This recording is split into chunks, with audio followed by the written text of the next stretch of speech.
Yo, balik lagi sama gue di channel Berbantin dan salam profit. Oke guys, jadi pada kesempatan kali ini gue mau mengupdate lagi seputaran Bitcoin ya. Jadi kemarin juga sudah saya upload seputar Bitcoin teman-teman. Dan hari ini sudah memasuki awal bulan yang baru ya. Semangat baru ya buat kita semua. Semoga rezekinya lebih dilancarkan, kesehatan kita juga tetap terjaga teman-teman ya. Stay safe. Ya pokoknya yang bagus-bagus lah ya. Tetap semangat buat menghadapi bulan yang baru ini ya. Oke, jadi langsung aja. Ini USD Dominance time frame 4 jam ya. Dia memang sudah terbreakdown dari box warna orange yang kemarin juga sudah saya mention. Dan infokan ke teman-teman sekalian yang merupakan support kuatnya untuk si USDT Dominance secara jangka pendeknya. Karena kita bisa lihat ini terjadi pemantulan sejak 15 Mei ya, sampai terakhir kali ini dia lanjut rebound kenceng lagi di kisaran 23 Mei. Dan sekarang posisinya dia sudah terbreakdown. And then dia sekarang posisinya retest ya. Ketika dia breakdown dan testing terhadap box warna hijau bawah ini ya, kisaran 5,74 sampai 5,77%. Kemudian dia hitungannya sih setelah breakdown, kemudian dia retest kembali ya untuk area yang sudah jebol ya, sebelumnya di support and then di flip menjadi resisten. Nah, kalau misalkan dia di sini kena reject lagi ya, lanjut melosor kembali, testing lagi ke box warna hijau bawahnya lagi ya.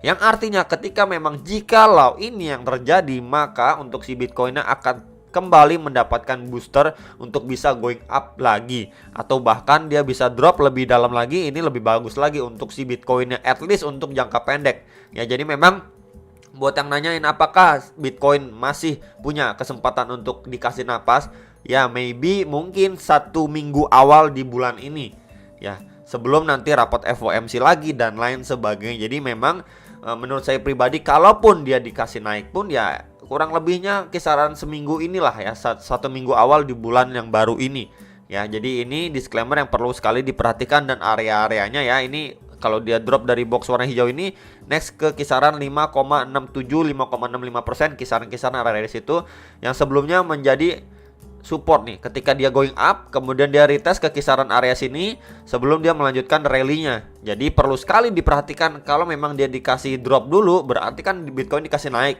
Ketika dia testing di strong ataupun area yang cukup kuatnya dia, ini perlu sekali diwaspada ya. Karena memang adanya potensi ketika dia testing ke kisaran ini, kisaran 5,57 sampai 5,67%, adanya rebound. Nah, jadi kalau misalkan dia rebound dari area ini, berarti yang akan kita lihat untuk si Bitcoinnya nanti kembali endlosor lagi. Jadi perlu sekali diperhatikan, maybe yes dikasih napas, kemungkinan ada ya, ini kemungkinan ada dikasih napas. USDT Dominance ini drop, tapi untuk jangka pendeknya aja teman-teman. Oke. Next, ini untuk si Bitcoin Dominance, dia malah menguat kembali, testing lagi di box warna merah ini ke kisaran 46,83%-an ya, kisaran-kisaran situ. Kalaupun dia mampu break dari area ini, next target ke kisaran 47,68% nih, garis warna merah atas. Berarti ini benar-benar pertanda kurang baik untuk altcoinnya ya, kalau misalkan dia melanjutkan penguatannya ke next target resisten garis warna atas ini. Ini perlu sekali diperhatikan. Cuman kalau misalkan dia cuman nge-spike aja ya, sesaat kemudian langsung endlosor, wah ini lumayan bagus untuk altcoin ini. Tinggal kita lihat aja ya reaksinya seperti apa, dia mampukah break dari area sini. Karena kita lihat juga secara time frame 4 jamnya dia cuman bikin tail candle aja ke atas, kemudian dia drop lagi ke bawah ya teman-teman. Berarti menandakan untuk jangka pendek yang maybe belum siap ya, seperti sebelumnya nih. Ini tail candle ya, kemudian drop.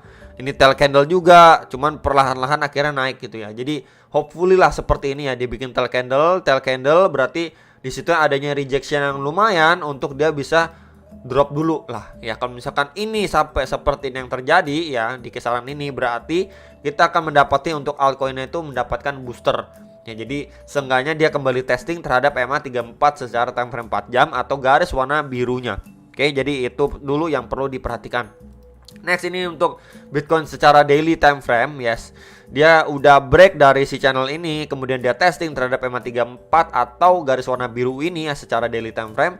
Kemudian dia kena reject. Cuman yang perlu kita perhatikan ya, di sini dia kena reject, kemudian the next candle ya, ini red candle, cuman memang kecil red candlenya, jadi bukan reject kuat langsung endlosor seperti sebelumnya balok merah gitu ya, bukan. Nah di sini adanya probabilitas untuk dia bisa melanjutkan kenaikannya. Jadi kalau misalkan let's say kalau si Bitcoin ini cuman ter-sideways terlebih dahulu di area sini, berarti menandakan tekanan seller ataupun si seller itu belum menganggap, dalam tanda kutip ya, belum menganggap area ini menarik untuk bisa mereka aksi jual lagi, buang barang lagi atau take profit lagi setelah sudah akumulasi maybe di kisaran-kisaran bawah ini yang menahan laju penurunannya si Bitcoin. Jadi mungkin di sini cuma terlihat satu aja ya.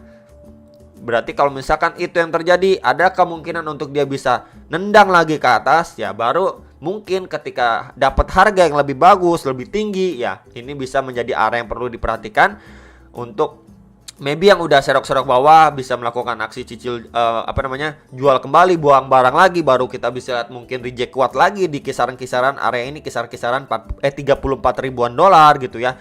Jadi next target di sekitar 34 ribu dolar ini, plus ada EMA 55 atau garis warna merah secara time frame daily. Ini benar-benar harus diperhatikan ya. Kalau misalkan dia lanjut nendang lagi, next target ke kisaran 34 ribuan dolar. Kalau misalkan ini yang terjadi, dia cuma membuat trend sideways aja untuk bisa melanjutkan penguatannya kembali. Nah, baru nanti di sini kita perlu sekali perhatikan dan berhati-hati. Jadi at least kalaupun ini terjadi, maybe cuman untuk jangka pendek aja gitu ya.